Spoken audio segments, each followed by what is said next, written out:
حضرت مولانا جلال الدین رومی رحمۃ اللہ علیہ فرماتے ہیں، اگر کسی کی تکلیف دیکھ کر آپ کو تکلیف ہونے لگے تو سمجھ لینا کہ تم اللہ کے بنائے ہوئے بہترین انسان ہو۔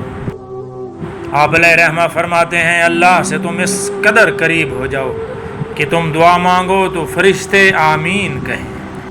حضرت مولانا جلال الدین رومی رحمۃ اللہ علیہ فرماتے ہیں، اچھا وقت ہو یا برا گزر تو جاتا ہے، لیکن باتیں اور لوگ ہمیشہ یاد رہتے ہیں۔ آپ فرماتے ہیں، وہ جگہ چھوڑ دو جہاں تمہارے احساس اور الفاظ کی قدر نہ ہو، پھر چاہے وہ کسی کا گھر ہو یا کسی کا دل۔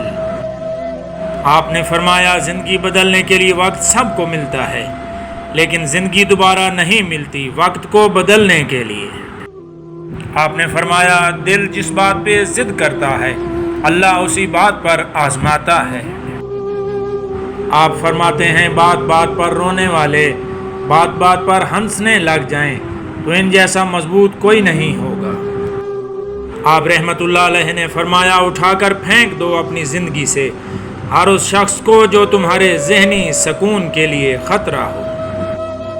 آپ نے فرمایا، خالق سے مانگنا سنت ہے، اگر دے دے تو رحمت، نہ دے تو حکمت، اور مخلوق سے مانگنا ذلت، دے دے تو احسان، نہ دے تو شرمندگی۔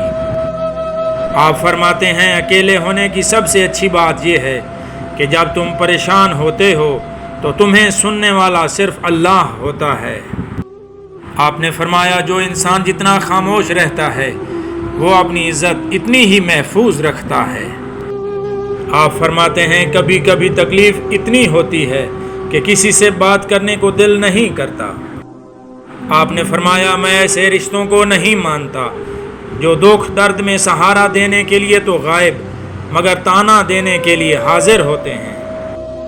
آپ نے فرمایا، دنیا والے چہرہ اور مال دیکھتے ہیں جبکہ عرش والا دل اور اعمال دیکھتا ہے۔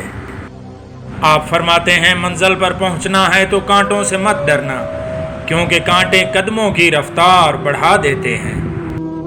آپ فرماتے ہیں، ایک انتقال کے بعد زمین تمہاری ہو جاتی ہے اور ایک انتقال کے بعد تم زمین کے ہو جاتے ہو، اس لیے زمین پر رہ کر اس کی قدر کرو ورنہ تم سے سخت حساب لے گی۔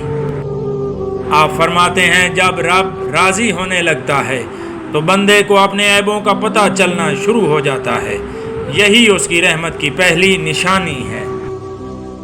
آپ نے فرمایا، امید کبھی نہ چھوڑنا، کل کا دن آج سے بہتر ہوگا انشاءاللہ۔ آپ نے فرمایا، زندگی اس اذان سے شروع ہوتی ہے جس کے بعد نماز نہیں ہوتی، اور ایسی نماز پر ختم ہوتی ہے جس سے پہلے اذان نہیں ہوتی۔ آپ نے فرمایا، جب انسان بالکل خاموش ہو جائے اور اپنے حق کے لیے بھی نہ بولے تو سمجھ لو کہ وہ اپنے اندر بہت کچھ دفن کر چکا ہے۔